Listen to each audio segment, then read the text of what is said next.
Bonjour à toutes les deux. Alors, le procédurier, ben voilà, en fait c'est pour faire pour le camp de jour, comme vous avez vu.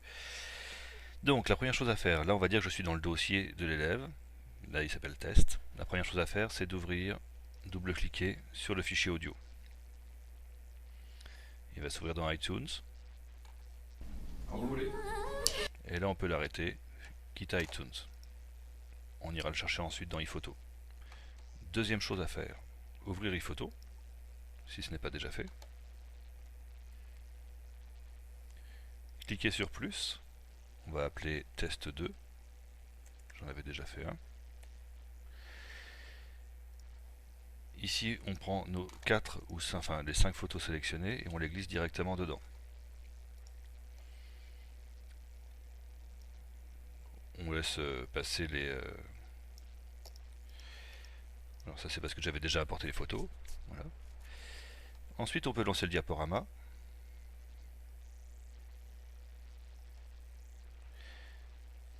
Il nous demande quel genre de thème on veut utiliser.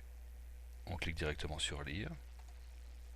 Et là il lance une musique au hasard. Nous on va aller chercher notre musique. Donc on va sélectionner iTunes. Et on peut y aller par mots-clés. Alors moi dans mon nom de fichier il y avait Nicolas et il y avait Chine. Alors artiste Nicolas, d'accord. On prend celle-ci. Lire. Quand vous voulez. On va ensuite dans les caractéristiques du diaporama, on clique sur adapter le diaporama à la musique et on décoche tout le reste. Si on veut, on peut ajouter une transition, dissolution et on fait lire. Quand vous voulez. La Chine est un pays d'Asie de l'Est.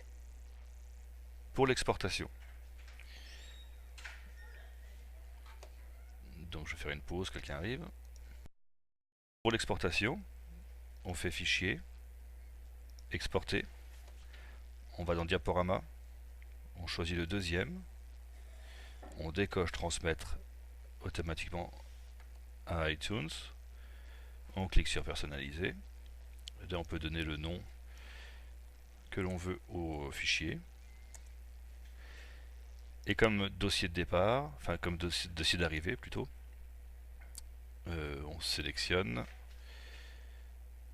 ou le bureau, ou s'il est dans cette liste là, si elle n'est pas d'ailleurs on va aller le chercher. On va aller, moi je suis sur le bureau, camp de jour, test. Clique sur enregistrer et l'affaire est dans le sac. La dernière fois, ça n'avait pas enregistré l'entièreté du document. Je pense que c'est parce que c'était parce que le logiciel n'était pas à jour. Là, je suis en train de mettre à jour tous les postes que nous allons utiliser. Si vous avez des questions, venez me voir.